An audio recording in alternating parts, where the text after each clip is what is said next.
Hi y'all, I think we're live. Yay! Hey, welcome back. I did one earlier on public speaking, but my iPad battery was low, so we had to cut it short. So what I'm going to do is do the whole thing on public speaking tips, how to engage your audience. And what I realized is doing speaking, and I'm also a writer, that talking to authors, they have a very real fear of public speaking because mainly they're introverts. And so, what I want to do tonight is to talk about public speaking tips. And this is from a Christian standpoint because that's who we are. And I want to just go over the public speaking tips with you and then ask, have a chance for you to ask questions at the end if anything comes to mind. And so we are just going to dive in. What I found out as an author, I'm a multi-published author with Concordia Publishing House, and I'm also a speaker. I travel all over the country and internationally speaking. And so what I've learned over the years are just some basic practical tips to help you become a better public speaker. And I'm not an expert by any stretch of the imagination, so don't think that. But these are just some tips I've learned over the years that I found to be very, very helpful. And so we're just going to dive in. If you were on there earlier, you saw that I have a handout. If you want to go to my website and download, I'm going to put this over my head. It's artesianministries.org, artesianministries.org, and I have a handout on there of the things we're going to talk about tonight for public speaking tips. And feel free, you don't have to sign up for anything, just go there and download it. It's artesianministries.org, and it is the tips we're going to talk about tonight about public speaking. So we're going to dive in. The first thing you need to know is that, especially if you're a writer, what works well on the page may not work well live. And so there's some tips we need to know about how to engage a live audience.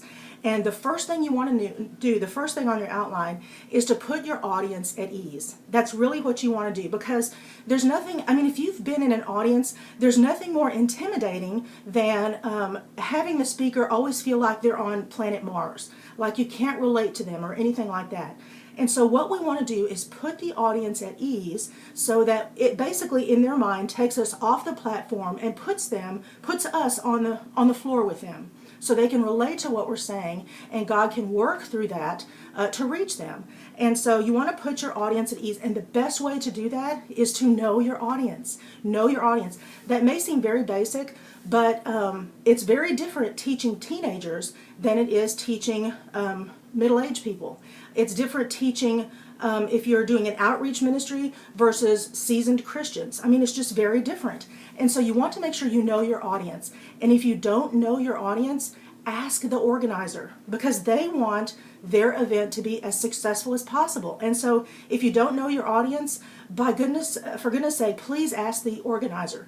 What I do, I have a standard speaking contract, and what I'll do is the first thing I'll do when I get a request is to email this event request form to them. And what it does is it asks the demographics, the age range, if they're Christian or not, kind of the background, so you actually know who you're talking to. And so if you don't know your audience, make sure that you ask the organizer, because you don't want to go in unprepared, because that's going to make them feel like you didn't value their time. And really, as a Christian speaker, what you really want to do, your main goal is to add value to them. That's why you're there. It's really not about you. It's not about us as the speaker. It's about preparing something that God has put on your heart, or the topic they have given you, and adding value to their life.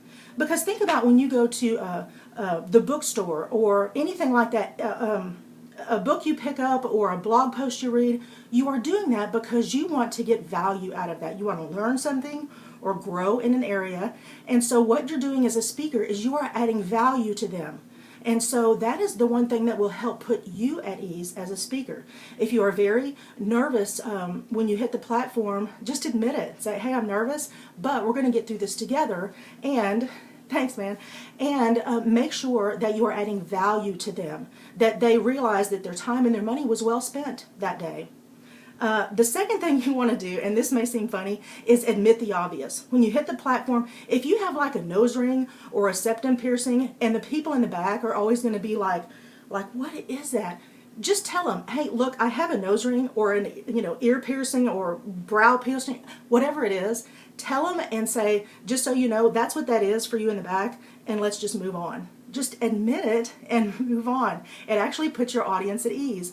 If you have a big mole on your face that has hair coming out of it, just say, hey, it's not a spider, this is just me, and so this is a mole with hair, and let's move on.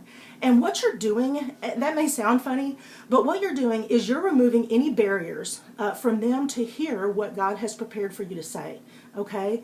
And so just put your audience at ease by knowing them and admitting the obvious. If you're nervous, tell them, hey, I'm nervous, but we're going to get through this. And you'd be surprised how gracious people can be. It's fantastic.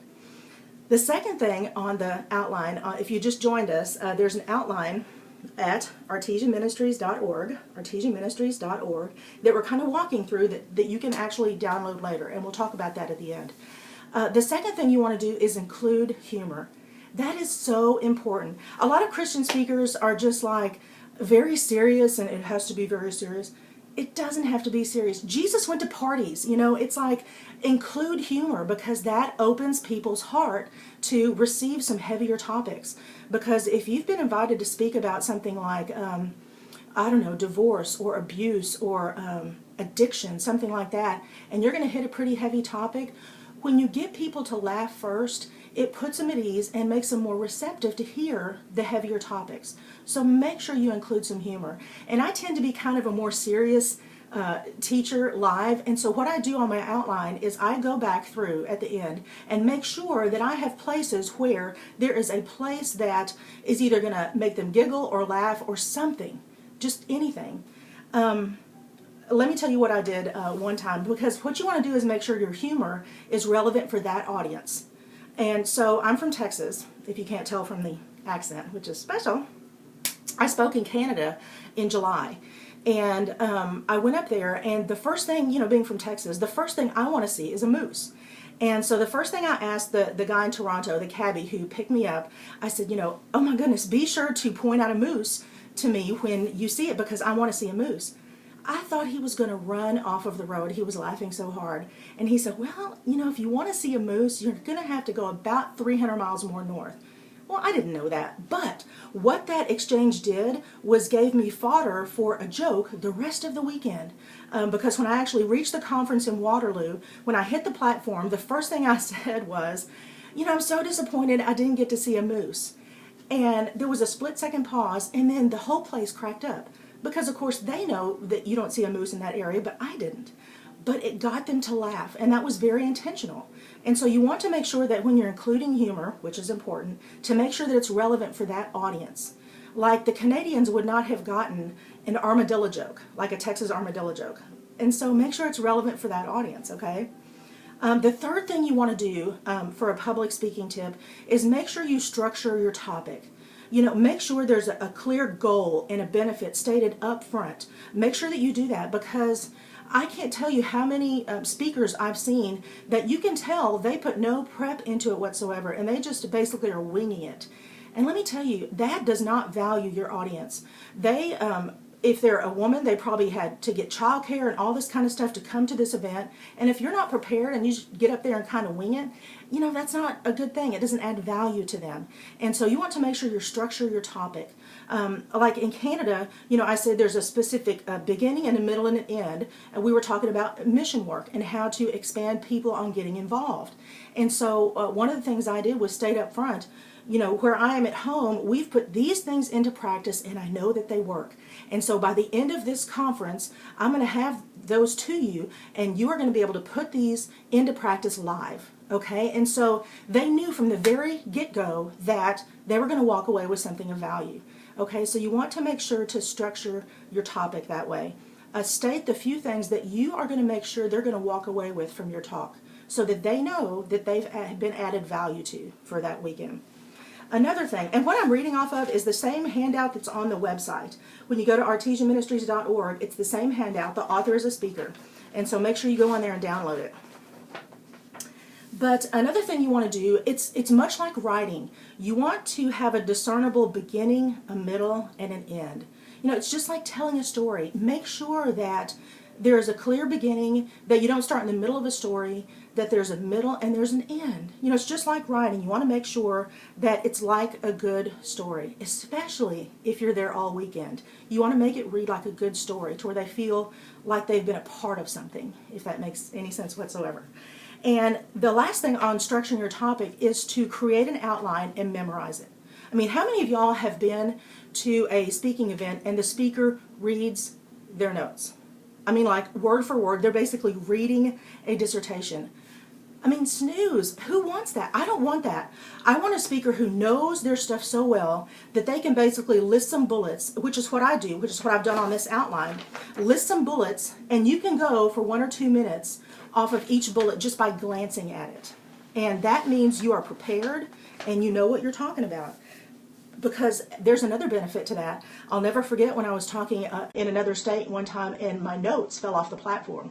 And there was no way that I could get down there and get it. And had I not prepared and had I not memorized the bullet points that I wanted to make, I would have really been hosed. I mean, it would have not turned out well. And so make sure that you know your presentation or your speech, your Bible study, whatever it is, so well that you can go from bullet points. And because what that does is it gets your eyes off the page and you're connecting with the audience. And that's what you want to do. You want to make some eye contact. You want to make some connection.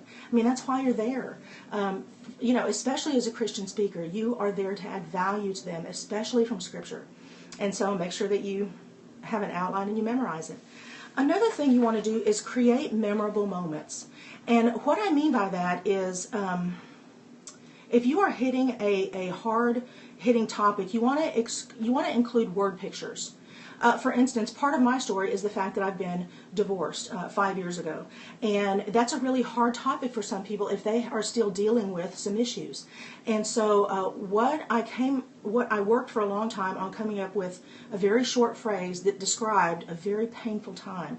And divorce felt like amputation without anesthetic. And that says so much in just a few words. And so make sure that you're creating memorable pictures. Incorporate word pictures to where they can walk away with that memory of that. And another thing that is an advantage of a speaker versus someone who is just writing is that you can use visuals.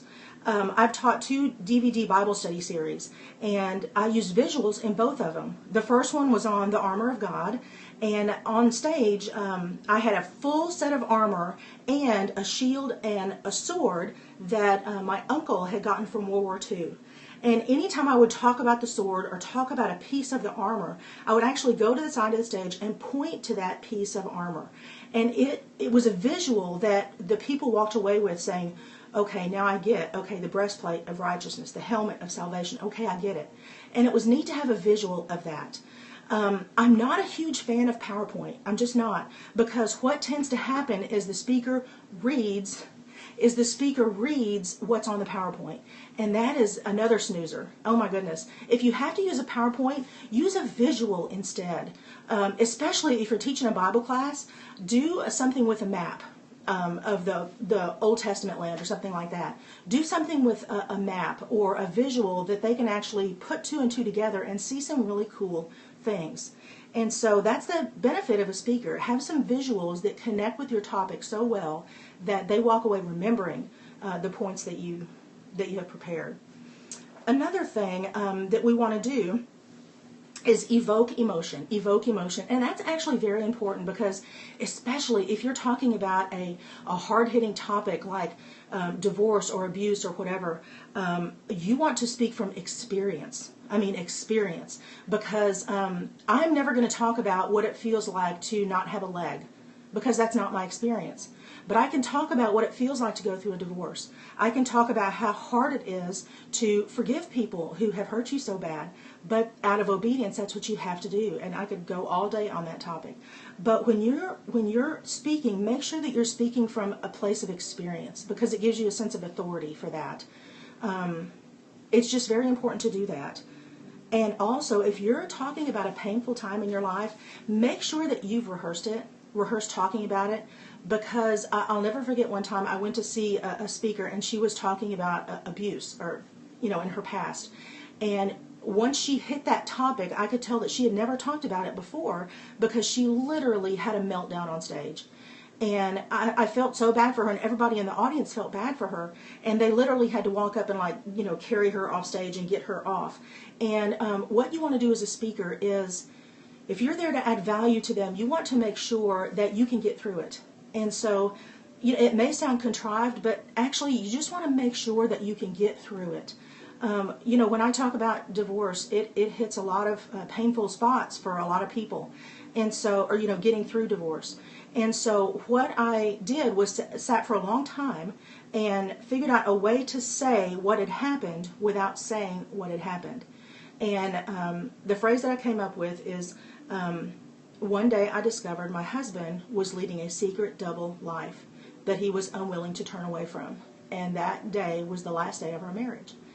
And without going into it, that says a lot. And so make sure that if you're talking about a really terrible time in your life, a really painful time, make sure that God has dealt with that in you first before you try to minister to someone else. Because when you're on stage and you lose it, you're not ministering to someone else. They feel like you need, 911 at that point. And I'm not trying to be sarcastic, but you want to make sure that you can get through it. And so practice so you can keep it together. The next thing, personal stories. Oh my goodness. People love stories. That's one of the reasons Jesus taught in parables, is people love stories. So make sure that you're including personal stories that have a point to them. The longer the story, the more powerful the point needs to be. It's kind of like the longer the joke, the better the punchline better be. You want to make sure that you're telling a story that's relevant and that has a powerful punch at the end. For instance, when I was writing the DVD series Your Strong Suit, I got away to the Texas Hill Country to a friend's house to write it. And as I was writing it, 2 days into it, I just got so tired, and I went out for a drive. And so I was driving along, and I saw these big rocks, big white rocks in this field, and there was no fence or anything. And I thought, ooh, those are really going to look good in my yard. And so I pulled the car over, and I loaded like 6 of them into my car. They were pretty, big size rocks. And so I loaded like 6 of them into my car. And my car was sitting like this after that. And I thought, I can't drive around like that. And so I took them back to their house. And what I did is, as I was taking the rocks out, I grabbed the very first one. And as I took it out of the car, I froze because there was a scorpion on the carpet in my trunk where the rock had been. And literally, I just froze. I was like, is it going to eat me? Is it going to kill me? What is it going to do? And as I was standing there frozen, holding this rock, that scorpion scattered to the side of the carpet and disappeared under where the tire is. Ah! I thought, oh my goodness, it's in my car. It's going to kill me in the night. Oh my goodness, I have to get this thing out of there. And so I was picking up the rocks. I mean, it was like a Lucille Ball moment at that point. I mean, rocks were coming out fast, fast, fast. And it got to where it was just the carpet and that cardboard thing. I thought, oh my goodness. So I'm glad there was nobody behind me, because I tell you what, fear gives you ninja skills. That carpet and that cardboard thing came out, and I still couldn't see the scorpion. And I knew that it was under the spare tire. And I thought, holy mackerel, I can't put my hands down there because it's going to eat me or sting me or kill me or whatever it does. And so I was looking around the garage, and I saw some wasp spray. And so I got the wasp spray, and I was like, in the holes of the spare tire. And I shut the trunk and ran into the house. And I went to bed, and all that night I had nightmares that I would wake up and that scorpion would be stuck to the side of my neck, sucking me dry, and I just couldn't even sleep. So I got up the next morning exhausted, went to the car and opened up the trunk, and I didn't see it still, and opened up the back seat, and there it was on the side of the seat and the door, and it was kind of looking like, like the wasp spray had maybe done something to it. And so I flicked it off, stomped on it, and ran back in the house.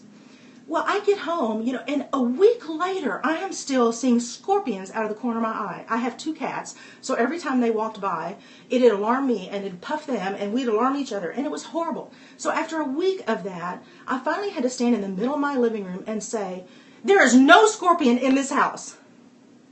And sometimes when we are in the middle of fear, we have to stand in the middle of that circumstance, standing on the promises of God, and say, God, you are bigger than this fear that doesn't even exist. What I'm afraid of isn't really there. So what I just said was a personal story that made sense to include when you're talking about fear.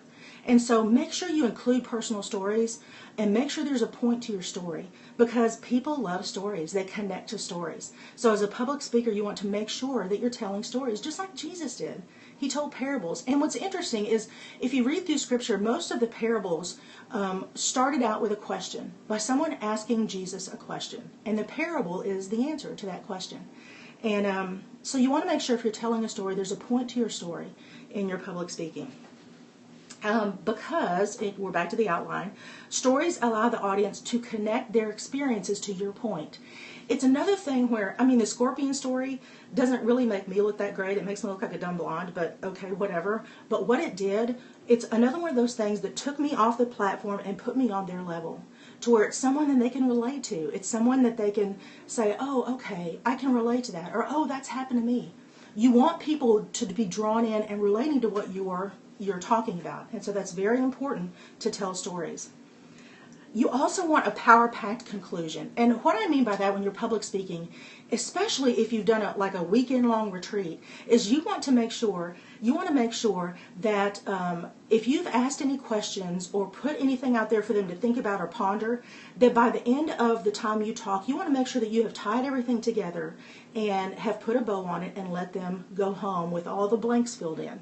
Because let me tell you what, I have stopped giving handouts that have blanks, because I tend to go by the bullets and, go from the gut on what I know that I've prepared. And sometimes I forget to fill in a blank. And there are some people, if the blanks are not filled in, they are going to lose track of what you're saying because they're so concerned they missed a blank. And so what my handouts now just include bullet points where they can just take notes. And so if you want to make sure to keep your audience engaged, and you have something that has blanks, make sure you fill the blanks in, because you're going to lose some of them. But make sure you tie all the ends together. Don't leave anything hanging or walking away with angst.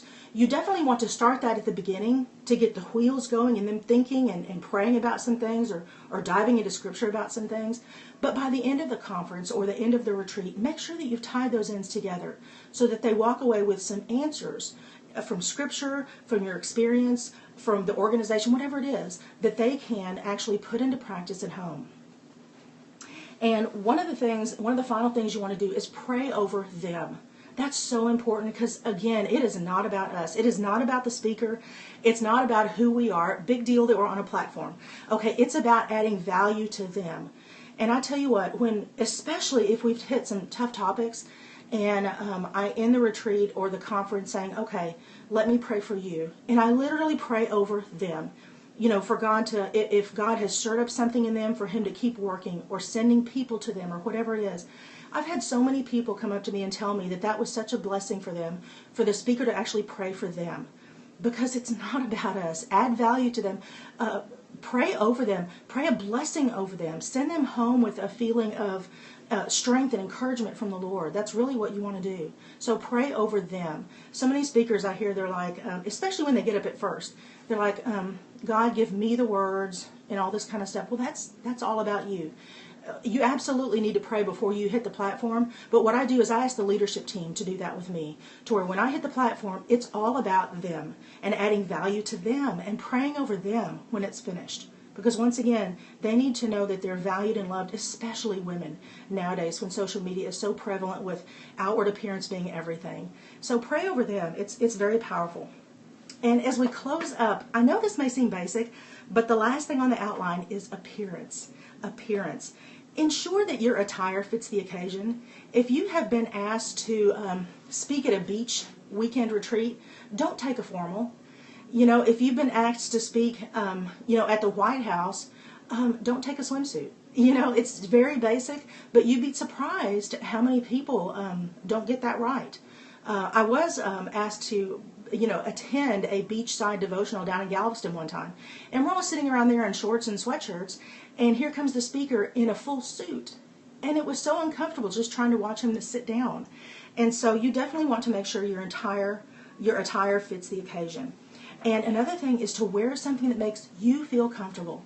For goodness sake, don't buy brand new shoes on the day that you hit the platform, because you're going to be uncomfortable. Wear something that gives you confidence and that makes you comfortable, because the last thing people want to see is the speaker always yanking at their clothes or trying to fix something. So wear something that's comfortable. So wear something that makes you feel confident. And the last thing is to avoid distracting clothing. Avoid distracting clothing. And what I mean by that is, if you've got something that is flowy or flowery or whatever it is, and it's going to blow in the wind and distract people the whole time, don't wear it. It may be cute, cute, cute, but it's not for the platform. I'll never forget this one lady one time. She was wearing stripes. Her dress was stripes this way, and her jacket was stripes this way. And it made my eyes just bug, and I could hear what she was saying, but I couldn't look at her. And I think that kind of took away from my experience, because her attire actually was distracting. And so make sure that you avoid distracting clothing, okay? And the last thing, as we wrap up, and thank you so much for joining me, is that you want to respect the platform you've been given. Because those people that are in the audience, no matter how big the audience, they could have been anywhere else and spent their money on anything else, but you are there to serve them. And so make sure you respect the platform. Make sure you prepare. Make sure you pray for them. Make sure you're available to them. And you don't just get whisked in and whisked out. Be available to them. Respect the platform that you've been given. And so I think that wraps it up. If you have any questions, I'd be glad to take them right now. And I'll give you the website again. Here's the website. It's artesianministries.org. artesianministries.org. And that's the download. Any specific tips for 10 to 15 minute talks? Oh yeah, conciseness. Don't tell a long story like the scorpion story. Don't tell that, because it takes a good 2 minutes. 10 to 15 minute talks, it's structured the same way. You just have to use your words very carefully. It actually takes more writing and more concentration to do a shorter thing like that, like a devotion or something, because your time is so limited. And so make sure that you kind of put the same things into practice, but just shorten everything. And words are important when you only have that much time. So thanks, Seth. It's good to see you. Yay! Is there any other questions whatsoever? Because I know this is Sunday night and kids are off to school and there's probably football on. I have no idea. I'm not a football person, which is probably sacrilegious in Texas, but there it is. Anyway, thank you all again. Here's the website again if you want to download the handout for public speaking. It's artesianministries.org. That's my social media address. Connect with me on Twitter and Instagram and Snapchat. Facebook, I'd love to connect with you. And in the meantime, God's blessings on your week. Have a wonderful night. Thanks, Seth. Are there some words not used during public speaking? Yeah, any curse words. That's probably not going to work very well. I don't like to hear them simply because it distracts me. If I hear F-bombs every 5 minutes, I'm going to tune out because that's offensive to me. And so make sure that you know your audience. I wouldn't use language that's a slang. If you're talking to middle-aged people, I wouldn't bust out with teenage slang because they're not going to get a word that you say. Make sure that, that you know your audience. Okay? Great question. Thanks for that. And I will see y'all next time. How about I probably did that a lot on this one. You want to, that's actually a really good question, because what you want to do is make sure at some point that you can listen to yourself or that you can watch yourself on video, because it can teach you a lot of things. It can teach you visually some habits that you need to put aside. Verbally, it will teach you some habits that you maybe need to get rid of. Actually, on a video, when I watched my video presentation one time, I actually learned that I need to wear a different lipstick, because what I was doing when I watched the video, every 30 seconds or so, I was like licking my lips. That was so annoying. And I felt so bad because I thought, oh my goodness, those people in the audience had to sit through that for 30 minutes. And so watching that really short clip taught me that I need to change lipstick. And I know that's probably a basic thing, but it's a good thing to know. So thanks for the great question. Awesome blossom. And I guess that's it for tonight. So blessings. Again, you're very welcome. Again, here's the website, artesianministries.org. That's my social media address. I'll see you on Snapchat and Twitter and Instagram, Facebook. And again, blessings on your week. I love you.